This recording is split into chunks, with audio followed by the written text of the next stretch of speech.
শুরুতেই জানিয়ে দিব শিরোনাম। বাংলাদেশের রাজনীতিতে চলছে নতুন চাল। যখন জানা গেল বিএনপি চেয়ারপারসন খালেদা জিয়া আর নেই, তখনই শেখ হাসিনার মুখে হাসি। ফাঁসির হাত থেকে বেঁচে গেল হাসিনা। আজকের এই ভিডিওতে আমরা ধারণাভিত্তিক বিশ্লেষণ করব খালেদা জিয়ার অনুপস্থিতিতে হাসিনা, তারেক রহমান, ড ইউনূস এবং সেনাবাহিনীর ভূমিকা কিভাবে বদলাতে পারে। খালেদা জিয়া ছিলেন বিএনপির একটি ঐক্যের প্রতীক, একটি আবেগের নাম। তার অনুপস্থিতিতে বিএনপি হারাবে একজন ঐতিহাসিক নেতা, রাজনীতিতে একটি আবেগী কেন্দ্র।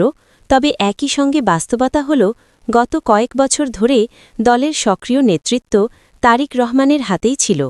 প্রশ্ন হচ্ছে, এই শূন্যতা কি বিএনপিকে দুর্বল করবে, নাকি নতুনভাবে সংগঠিত হতে বাধ্য করবে? খালেদা জিয়ার পর বিএনপির অবিসংবাদিত নেতা হবেন তারেক রহমান। এ নিয়ে ভেতরে বাইরে খুব বেশি দ্বিমত নেই, কিন্তু চ্যালেঞ্জও কম না। দেশে অনুপস্থিতি, সাংগঠনিক চাপ, সরকারের কড়া অবস্থান। তবুও রাজনৈতিক বাস্তবতা বলছে, খালেদা জিয়ার পর বিএনপি রাজনীতি মানেই তারেক রহমানের রাজনীতি। এখন প্রশ্ন, তিনি কি আবেগের রাজনীতি ছাড়িয়ে বাস্তব রাজনৈতিক কৌশলে যেতে পারবেন? শেখ হাসিনা, ক্ষমতা আরও শক্ত নাকি নতুন চাপ? খালেদা জিয়ার অনুপস্থিতি স্বাভাবিকভাবেই শেখ হাসিনার জন্য একটি বড় রাজনৈতিক অধ্যায়ের সমাপ্তি।